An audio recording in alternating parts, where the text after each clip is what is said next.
1957 May 5 ഇംഗ്ലണ്ടിലെ എക്സാമിൽ 2 സഹോദരിമാർ ഒരു കാർ ആക്സിഡന്റിൽ മരണപ്പെട്ടു. 11 വയസ്സുള്ള ജോവാനയും 6 വയസ്സുള്ള ജാക്വലിനും. ഈ സംഭവത്തോടെ മാനസികമായി തളർന്ന അവരുടെ മാതാപിതാക്കളായ ജോണും ഫ്ലോറൻസും താമസിച്ചിരുന്ന വീട് വിറ്റ് മറ്റൊരു നാട്ടിലേക്ക് താമസം മാറി. കടുത്ത ദൈവവിശ്വാസിയായിരുന്ന ജോൺ തനിക്ക് നഷ്ടപ്പെട്ട മക്കളെ ദൈവം തിരിച്ചു തരുമെന്ന് ഉറച്ചു വിശ്വസിച്ചു. ഏതാണ്ട് 1 വർഷം കഴിഞ്ഞപ്പോൾ ഫ്ലോറൻസ് വീണ്ടും അമ്മയായി. അവർക്ക് ഇരട്ട പെൺകുട്ടികളുണ്ടായി, ജില്ലിയാനും ജെന്നിഫറും. അവിടെ മുതലാണ് അവിശ്വസനീയമായ കാര്യങ്ങൾ ആരംഭിക്കുന്നത്. ആക്സിഡന്റിൽ മരണപ്പെട്ട ജാക്വലിന്റെ മുറിവുണ്ടായിരുന്ന അതേ സ്ഥാനത്ത് പിന്നീട് ജനിച്ച കുട്ടിയായ ജെന്നിഫറിന് ഒരു മറുകുണ്ടായിരുന്നു. ഇത് തികച്ചും യാദൃശ്ചികമെന്ന് കരുതിയെങ്കിലും കുട്ടികൾക്ക് 2 വയസ്സായപ്പോൾ മുതൽ അവരുടെ പ്രവൃത്തികൾ അത്ഭുതപ്പെടുത്തുന്നതായിരുന്നു. മരിച്ചുപോയ കുട്ടികളുടെ കളിപ്പാട്ടങ്ങൾ കണ്ട ഇരട്ട കുട്ടികൾ അത് തിരിച്ചറിയുവാനും ആ കളിപ്പാട്ടങ്ങൾക്ക് അവർ ഇട്ടിരുന്ന പേരുകൾ വിളിക്കുവാനും തുടങ്ങി.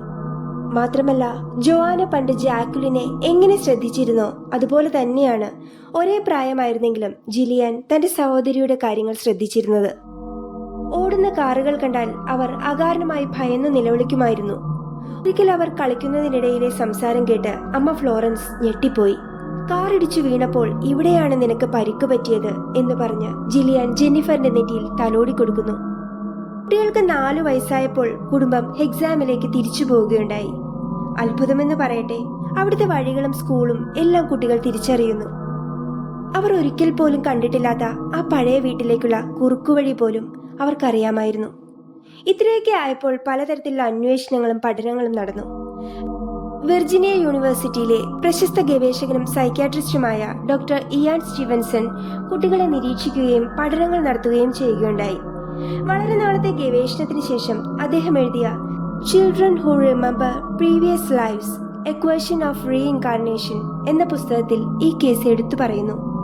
കുട്ടികൾ അവർ കണ്ടിട്ടില്ലാത്ത കാര്യങ്ങളെക്കുറിച്ച് പറയുന്നതും തിരിച്ചറിയുന്നതും അവരുടെ മാതാപിതാക്കളുടെ ബോധപൂർവമല്ലാത്ത സംഭാഷണങ്ങൾ ചെറുപ്പത്തിലെ കേട്ട് അവരുടെ ഉപബോധ മനസ്സിൽ പതിഞ്ഞതിനാലാവാം എന്ന് അദ്ദേഹം പറഞ്ഞെങ്കിലും if there is A chance of reincarnation then this could be a perfect one എന്ന വാക്യത്തിൽ ഒരു പുനർജന്മം എന്ന പേരിൽ എല്ലാ പഠനങ്ങളും അവസാനിച്ചു എന്ന് വേണം പറയാൻ. ഏതാണ്ട് 5 വയസ്സ് പിന്നിട്ടപ്പോൾ കുട്ടികൾ പൂർവ്വജന്മ കാര്യങ്ങൾ ഏറെക്കുറെ മറന്നു തുടങ്ങിയിരുന്നു. 7 വയസ്സോടെ എല്ലാം പൂർണ്ണമായും അവരുടെ ഓർമ്മകളിൽ നിന്ന് മാഞ്ഞുപോയി. ഒരു സാധാരണ ജീവിതം പിന്നീട് അവർ നയിച്ചു പോന്നു.